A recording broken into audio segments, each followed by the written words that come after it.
प्यारे विद्यार्थियों, स्वागत है फिर से एक बार आपका आपकी अपनी क्लास प्यासी क्लासेस में। आज का वीडियो एमपी बोर्ड कक्षा 11वीं के जो विद्यार्थी परीक्षा दे रहे हैं उन सभी के लिए बहुत महत्वपूर्ण है। हमें मालूम है आप लोग परीक्षा की तैयारी में लगे हैं, बहुत पढ़ रहे होंगे, तो आपका समय बहुत मूल्यवान है। इसलिए हम केवल 5 मिनट के अंदर आपसे ये बात कहना चाहते। बहुत सारे कमेंट आ रहे थे, उनका उत्तर नहीं दे पा रहा हूँ, इसलिए ये वीडियो के माध्यम से आप लोगों के सामने आया हूँ। तो प्लीज़ वीडियो पूरा देखिएगा, बहुत ही महत्वपूर्ण वीडियो है। प्यारे विद्यार्थियों, इस वीडियो में हम बात करेंगे कि अलग अलग मतलब संभाग, ये जोन वाइज पेपर अलग अलग क्यों आ रहे हैं, किसका पेपर प्रश्न बैंक से आता है, किसका नहीं आएगा, और ये क्या है और किसको कहाँ से पढ़ना चाहिए। पहले इस बात पे बात करूँगा।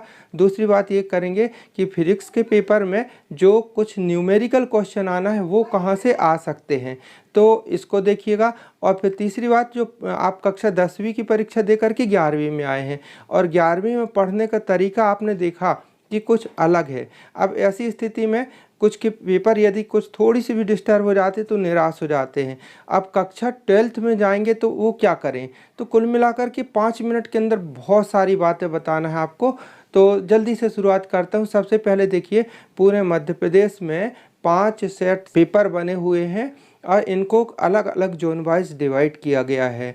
तो कोई प्रश्न पत्र जो होता है प्रश्न बैंक से आ जाता है, कोई आपकी नोट्स से आता है, मतलब बुक से आता है, कोई अध्ययन वगैरह बोध वगैरह से आता है। तो आप कुछ कहते हैं कि सर हमारे यहाँ का पेपर कठिन आया। तो प्यारे विद्यार्थियों, आप कक्षा 10 से कक्षा 11वीं में आ गए हैं, आप लोगों को पढ़ने का एक तौर तरीका आदत बदलनी चाहिए जो 12वीं में काम में आएगी। मेरी दुआ है, आशीर्वाद है और आप लोगों की मेहनत है। आप 11वीं निश्चित तौर पे पास ही हो जाएंगे, क्योंकि आपके इंटरनल मार्क्स वगैरह भी आते हैं, तो पास हो जाएंगे। आप सिर्फ ये कीजिएगा कि पूरा पेपर जैसा भी बन सके कीजिएगा। ये मैं सार की बात, राज की बात बता रहा हूँ कि हर क्वेश्चन को जितना ज़्यादा संभव हो उत्तर देने की कोशिश कीजिएगा, आप पास हो जाएंगे। लेकिन पास होने के बाद ये प्रतियोगी परीक्षा का ज़माना है प्यारे विद्यार्थियों। अभी तक आप जानते रहे होंगे कि नीट और JEE वगैरह की परीक्षा होती है ना। लेकिन अब ऐसा समय आ गया है कि आपको पढ़ने के लिए भी प्रतियोगी परीक्षा देनी होगी। CUET टेस्ट होगा जिसके द्वारा आपको मतलब BSc, BA, BCom, ये अदर सब्जेक्ट जो भी विषय पढ़ना चाहते हैं, यानी कॉलेज में पढ़ने के लिए भी आपको प्रतियोगी परीक्षा देना होगा। जो उसमें सिलेक्ट होंगे वही अच्छे कॉलेज में पढ़ पाएंगे। तो कुल मिलाकर के देख सकते हैं आप कि जो अंक सूची के जो अंक है वो विशेष ज़्यादा कहने की बात है, मायने नहीं रखते। मायने क्या रखते हैं? आपका टैलेंट, आपका ज्ञान। तो इसलिए बेसिक से पढ़ना सीखिए। 12वीं कक्षा में जाएंगे तो आपको अच्छे से पढ़ना होगा। 11वीं की परीक्षा दें और 12वीं की परीक्षा मतलब 12वीं की पढ़ाई में लग जाइएगा।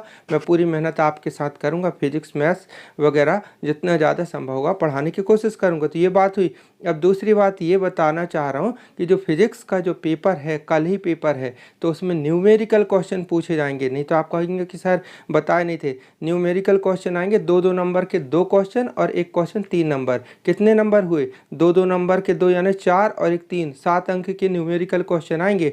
और यही क्वेश्चन आपको हो सकता है टफ जाएं प्यारे विद्यार्थियों।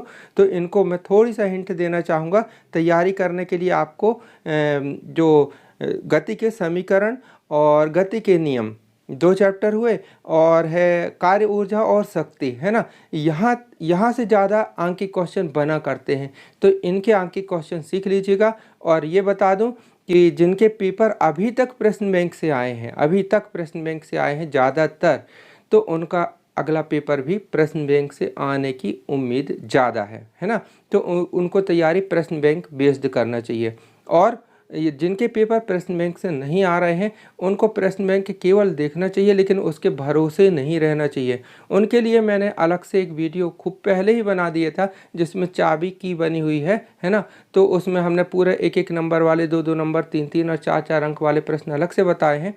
तो आप कहेंगे सर उतना ज़्यादा समय तो नहीं है, लेकिन यदि अगर आप प्लेलिस्ट पर देखिएगा 11th IMP क्वेश्चन प्लेलिस्ट, उसमें सभी विषय के इंपॉर्टेंट वीडियो और भी वीडियो मिल जाएंगे। तो उसमें जाकर के देख करके आप उस वीडियो के केवल 1-1 अंक क्वेश्चन रात भर में कर सकते हैं, बहुत फ़ायदा मिलेगा। एक बात और, जो कुछ 5 अंक वाले क्वेश्चन हैं जैसे गति के समीकरण, है ना, प्रक्षेप गति, इनके कुछ वीडियोस भी हमने 11th फिजिक्स 2022-23 की जो प्लेलिस्ट है उस पर वीडियो दिए हैं, तो उससे भी आप मदद ले सकते हैं। प्यारे विद्यार्थियों, आपके साथ में यथासंभव कोशिश करता हूं कि जितनी ज़्यादा हेल्प कर सकूं तो करूं। अब कुछ विद्यार्थी बड़ा रंज भी होती है, थोड़ी गुस्सा भी आती है कि कहते सर इतने सारे प्रश्न बता दीजिए, बता दिए हैं इंपॉर्टेंट, मोस्ट बताइए। तो क्या 4-5 या 10-20 क्वेश्चन बता दूँ? बताइए। 5 सेट पेपर आ रहे हैं, 5 सेट पूरे मध्य प्रदेश में।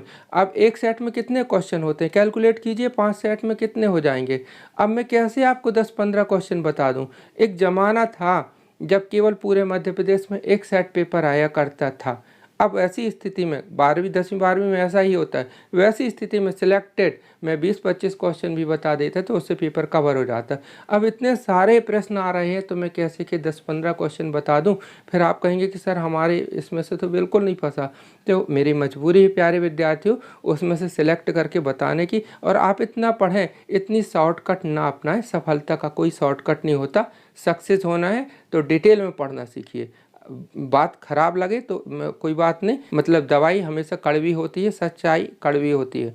तो आपको डिटेल पढ़ना सीखना चाहिए। आदत छोड़िए। 10वीं कक्षा के विद्यार्थी नहीं, बड़े हो गए हैं, बड़े बनिए और बड़ी आदतें सीखिए। एक नए तरीके से पढ़ने की सोच विकसित कीजिए। कक्षा 12वीं में जाएंगे, डिटेल से पढ़ना सीखिए। तो प्यारे विद्यार्थी, मैंने ये बात आपको स्ट्रिक्टली इसलिए कही क्योंकि यही आपका फ्यूचर बनाएगी। तो आप इस पर अमल कीजिएगा, जरूर आपको सफलता मिलेगी। प्यारे विद्यार्थी, वीडियो कैसा लगा ज़रूर बताइएगा। और हाँ, ऐसे ही वीडियो और आगे कक्षा 12th में पढ़ने के लिए आप सब्सक्राइब कर लीजिएगा। बहुत काम का चैनल है, आपका ही चैनल है। आप ही की प्रेरणा से मैं इसे आगे बढ़ा रहा हूँ, तो आपके सपोर्ट की निरंतर आवश्यकता बनी रहेगी। प्यारे विद्यार्थियों, बहुत बहुत शुभकामनाएं। आपका पेपर कल का बहुत अच्छा जाए। मिलते हैं अगले वीडियो में, तब तक के लिए बाय। Thank you. जय हिंद।